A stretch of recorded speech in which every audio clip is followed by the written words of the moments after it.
I'm B. M. And I'm J.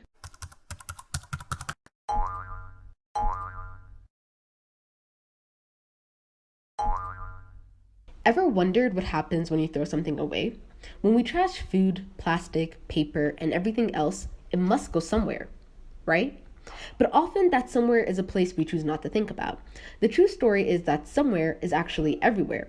Maybe you think your waste is going to a landfill or to a recycling facility, and hopefully you compost your food waste to turn into soil.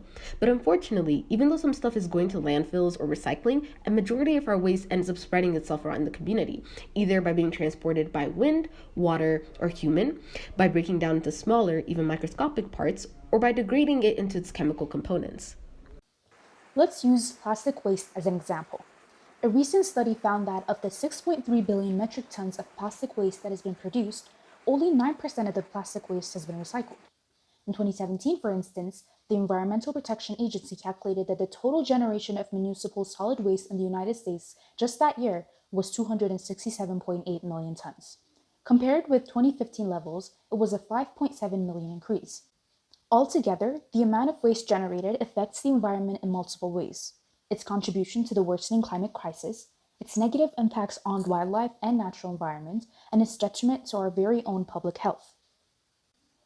Africa alone has been found to have generated 108 million metric tons of waste in a 2012 study by the National Waste Information Baseline Report, which shows that out of 108 million tons, a horrifying 98 million tons of waste went straight into landfill. Only 10% of all the trash produced in Africa then was recycled. And in Ethiopia, where the number of urban dwellers has been increasing each year, the waste generation has also increased from 9,700 tons a day in 2015 to 12,200 tons a day in 2020. By 2030, it is likely the 2015 national daily waste amount would be doubled. Crude, open dumping without pretreatment and traditional open burning of wastes are common practices. Only 5% of waste is recycled in an unsafe and formal way. The current waste management system can be described by three I's: irregular, inadequate, and inefficient, which denotes sporadic and inconsistent collection, low coverage, technical frailties, and lack of enforcement of laws. When considering solid waste management in general, it should be noted that it's a rather small fraction of waste that ever reaches dump sites or landfills in Ethiopia.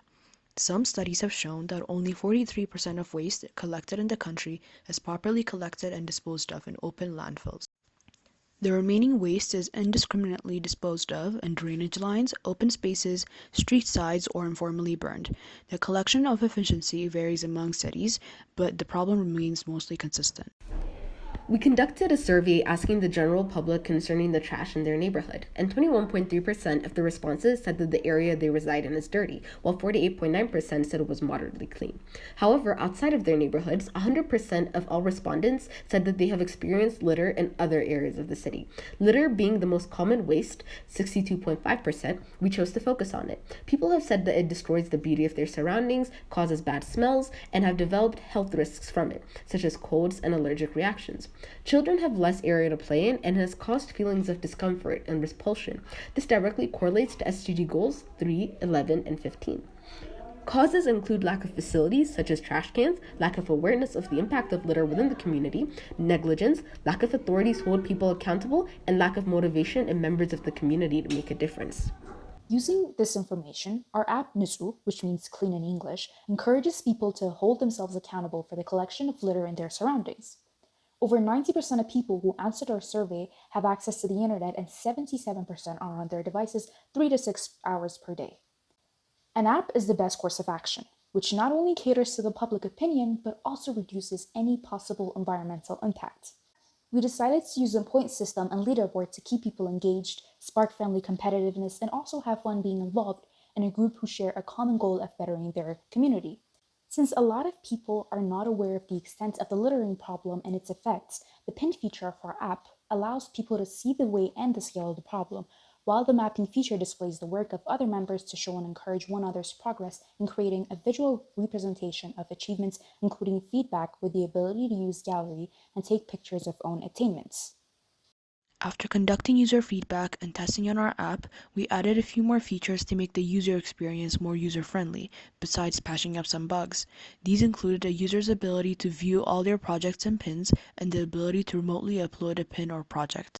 In many of the cities in Ethiopia, the city administration is responsible for waste collection. There's a wide variation in performance in relation to waste collection. It has become a common business practice to have a household waste to be pre-collected by individuals or organized through formal or informal association. The pre-collected waste is then transferred into containers which are then taken. As there is very limited effort to recycle, reuse, or recover the waste that is being generated, waste disposal has been the major mode of waste management practice.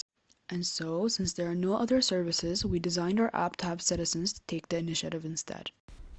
A possible negative impact of Nitsu is that individuals that collect waste can dispose of it inappropriately, such as the burning of collected litter, which we would try to solve by raising awareness of harmful common practices and their impact. Since 89.3% of survey respondents in Addis Ababa have regular trash collection, we suggest depositing the litter there instead. As a future goal, we plan on having the user be able to change the language settings to Amharic to make it more widely accessible and partner up with organizations that work for the same cause. We strive to show and ultimately illustrate that although the problem is poignant, it is far from being impossible to overcome by being proactive as individual members of our community.